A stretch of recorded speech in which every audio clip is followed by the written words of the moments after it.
श्री रामचरितमानस पर सपा नेता स्वामी प्रसाद मौर्य के दिए गए विवादित बयान को लेकर अयोध्या के हनुमानगढ़ी के महंत राजू दास ने बड़ा बयान दिया है। महंत राजू दास ने कहा है कि स्वामी प्रसाद मौर्य आतंकी संगठनों के इशारे पर ऐसे बयान दे रहे हैं। उन्होंने आरोप लगाया है कि स्वामी प्रसाद मौर्य आतंकी संगठनों से देश में हिंदुओं का विभाजन करने की सुपारी ले चुके हैं। महंत राजू दास ने कहा कि सपा नेता स्वामी प्रसाद मौर्य देश के हिंदुओं को बांटने के लिए इस तरीके के विवादित बयान दे रहे हैं। उन्होंने साफ तौर पर कहा कि स्वामी प्रसाद मौर्य ने उन आतंकी संगठनों का सहारा लिया है जो 2049 तक भारत को इस्लामिक देश चाहते हैं। ऐसे आतंकी संगठनों के इशारे पर ही उन्होंने यहाँ श्री रामचरितमानस पर सवाल खड़ा किया है। महंत राजू दास ने यह भी आरोप लगाया है कि स्वामी प्रसाद मौर्य विवादित बयान देने के लिए आतंकी संगठनों से फंडिंग ले रहे हैं। महंत राजू दास ने समाजवादी पार्टी के राष्ट्रीय अध्यक्ष अखिलेश यादव पर भी निशाना साधा है। उन्होंने कहा कि अखिलेश यादव सर्वधर्म समभाव की तो बात करते हैं, लेकिन श्री रामचरितमानस को जलाने वाले और उस पर सवाल खड़ा करने वाले लोगों को वह पुरस्कृत कर रहे हैं। स्वामी प्रसाद मौर्य पर कार्रवाई करने के बजाय उन्होंने उनके कद को और बढ़ा दिया है। वहीं श्री रामचरितमानस के समर्थन में खड़े होने वाली 2 महिला नेताओं को पार्टी से बाहर का रास्ता दिखा दिया है। इससे साफ हो जाता है कि अखिलेश यादव की मंशा क्या है और स्वामी प्रसाद मौर्य किसके इशारे पर श्री रामचरितमानस पर सवाल खड़े कर रहे हैं। महंत राजू दास ने कहा कि आने वाले दिनों में जनता इसका जवाब देगी। वहीं स्वामी प्रसाद मौर्य के विवादित बयान के बाद उनकी जीभ काट कर लाने वाले को इनाम देने वाले अपने बयान से महंत राजू दास यू टर्न ले लिया है।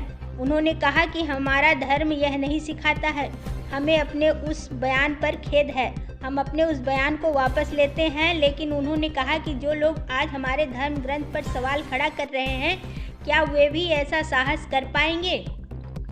स्वरा भास्कर और फहाद की शादी को लेकर उठे विवाद पर भी महंत राजू दास ने अपनी प्रतिक्रिया दी है। महंत राजू दास ने स्वरा भास्कर को टुकड़े टुकड़े गैंग का सदस्य करार देते हुए कहा कि वह सनातन धर्म पर एक बोझ थी जो अब कम हो गया है।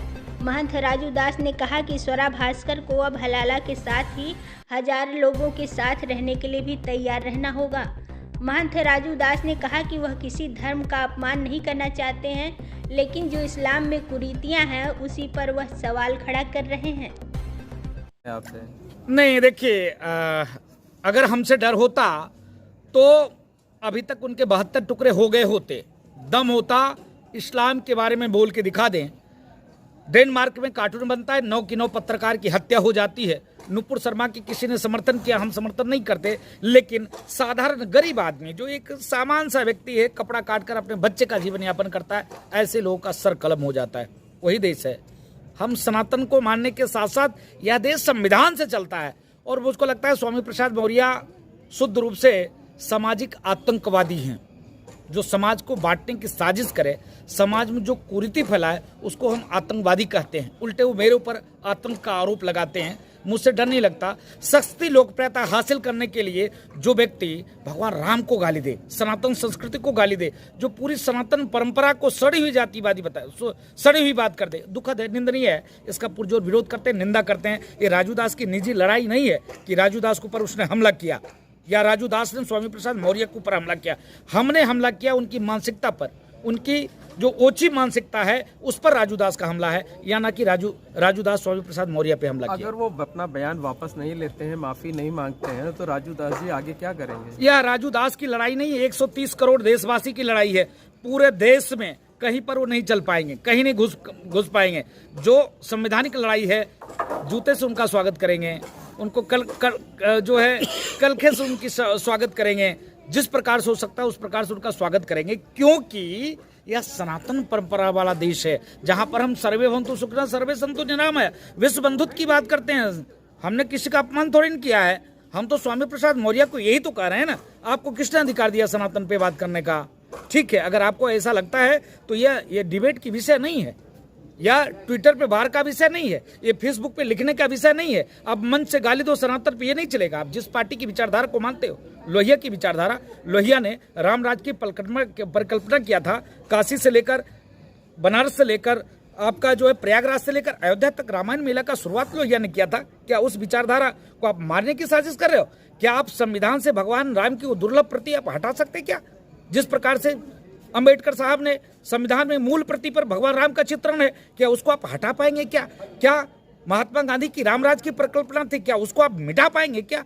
तो रामराज की परिकल्पना कोई विषय निजी राजू दास का नहीं है, यह विषय सनातन प्रेमियों का है और अखंड जो सनातन संस्कृति जो अखंड हिंदू राष्ट्र है उसकी परिकल्पना है और इसको आप दबा नहीं सकते। लेकिन कोई कार्रवाई दुर्भाग्यपूर्ण है, अयोध्या में एक घटना घटी जिस पर एनएसए लगाकर उस व्यक्ति को बंद कर दिया गया और जो बार बार रामचरित मानस की जलाने की बात करता हो, जो बार बार कहता है कि सपा की सरकार बनेगा तो हम रामचरित मानस पर प्रतिबंध कर देते, वो खुला ऐसे आतंकवादी घूम रहा है, वैचारिक आतंकवादी खुला ऐसे जो समाज को बांटने का साजिश कर रहा है, जिसको आतंकी द्वारा फंडिंग की जा रही है कि हिंदू को हिंदू से लड़ाकर और देश की तोड़ने का जो बात करता है वो खुला घूमे। ये दुर्भाग्यपूर्ण है, उसके ऊपर सख्त से सख्त कार्रवाई होनी चाहिए। मैंने भी उनके खिलाफ एप्लीकेशन दिया था लखनऊ में, अभी तक कार्रवाई नहीं हुई। कौन फंडिंग कर रहा है? शुद्ध रूप से आतंकवादी संगठन फंडिंग कर रहा है। जो लोग 2049 में इस्लामिक मुल्क चाहते हैं वो लोग उनके पीछे फंडिंग कर रहे हैं, हिंदू को हिंदू से बांटकर और राष्ट्र को तोड़ने की साजिश है। अखिलेश यादव की चुप्पी क्या कहती है?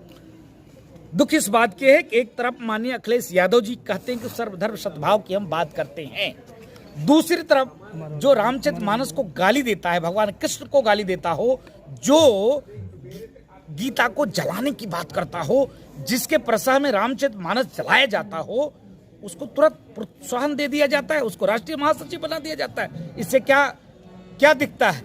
और एक तरफ तो जो जिसने रामचरित मानस की बात किया, ऋचा सिंह, रोली तिवारी, उसको पार्टी का बाहर का रास्ता आप दिखा देते हो। ये दुर्भाग्यपूर्ण है। मुझको लगता है कि माननीय अखिलेश यादव जी की मति भ्रम हो गया, लोहिया के विचारों से हट चुके हैं और जिस प्रकार से माननीय मुलायम सिंह जी की विचारधारा था, सबको साथ लेके चलते थे, उनकी विचारों को कुठाराघात कर रहे हैं अखिलेश यादव। और आने वाले दिनों में ये लोकतांत्रिक व्यवस्था है, ये प्रजातांत्रिक व्यवस्था है और मैं एक धर्मगुरु होने के नाते में कर रहा हूं, मैं कोई राजनीतिक दल का व्यक्ति नहीं हूं। ये राजू दास की लड़ाई नहीं है, ये सनातन की लड़ाई है। उसने अगर हमला किया है तो सनातन पे हमला किया है, उसने रामचरित मानस की जलाने की बात की है और उसको प्रोत्साहन दे रहे हैं अखिलेश जी, ये ठीक नहीं है। आने वाले दिनों में जनता इस चीज का जवाब देगी। जो 2